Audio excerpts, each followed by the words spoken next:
xisbiga mucaaradka ee wadani ayaa maanta xaflad soo dhaweyn ugu sameeyay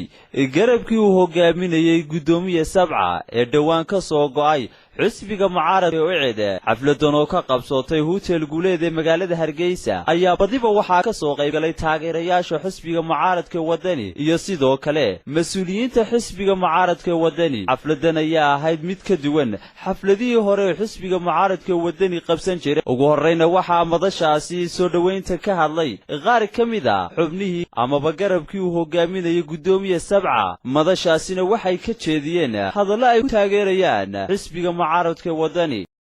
keena bamtu ugu baxay farafarayna kama waayeen waxa weeyaan dadka farxiyay bamtu ugu dilaacay markuu ugu dilaacay iyaga qalbigeeda ayaa loo islahay intii qalbigeeda ahayd ee aan loo islahay ayaanu xasuusanay oo ilaahayna waafajiyay dhaqankeediisu banaa ee dadkeenu baahidkeen misna waxa halkaasi isna ka hadlay gudoomiye sabca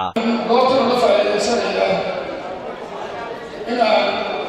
محبة العالم سوشياليو وضياش مستويات نوعها وكملها إبراهيم عده وكذلك شونا إبراهيم وهو آدم نصرنا يسقوا الواحد نصرنا إنه نلاقي متى على تعقلين ويتصارع والله هامكي جمال علي حسين وصوت إلى عبدالله إلى بلدي وقلب ودوني المشرحين بطل كروا عليه وأمرك أمرك الله وحكى له رأي الله هذا الأيام وتبدو كلها وطن الأحوال الوطني كلها والمواطن إياه وتقولها مشرحة بحنانك وقانك سياسيك هذا المهدد إياه دارها معاوية الدنيا إسماعيل هذا المهدد geestoodayna waxaa halkaasi ka hadlay siyaasiyiinta iyo sidoo kale mas'uuliyiinta xisbiga mucaaradka ee wadani oo ay ka mid ahaayeen Ismaaciil Hurre Buuba hadalna waxaan aad iyo aad u soo dhaweynayaa xisbiga ucid hormoodkiisii xooggiisii taladiisii maanta ku soo biirtay wadani ugu dambayna waxaa halkaasi ka hadlay gudoomiyaha baarlamaanka Soomaaliland Cabdiraxmaan Maxamed Cabdilaahi Ciro musharaxa madaxweyne ee xisbi mucaaradka wadani waxaana hadaladiisii ka mid ahaa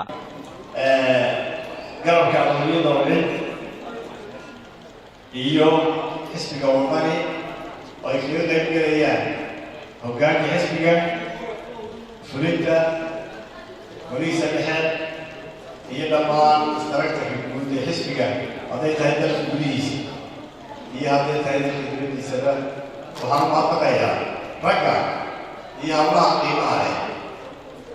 ee garabka aqooniyadda xisbiga ucid waxaan leenahay si gacmo furan iyo qalbi furan ku soo dhawaada waxaan mahadnaqayaa cid kastoo ka soo qayb gashay munaasabadan waxaan mahadnaqayaa saxaafadda Soomaaliland xafladan ayaa gebi ahaanba ku soo gabagabowday jawi degan iyadoo ay taageerayaasha xisbiga mucaaradka ee wadani ay u sacabtumayeen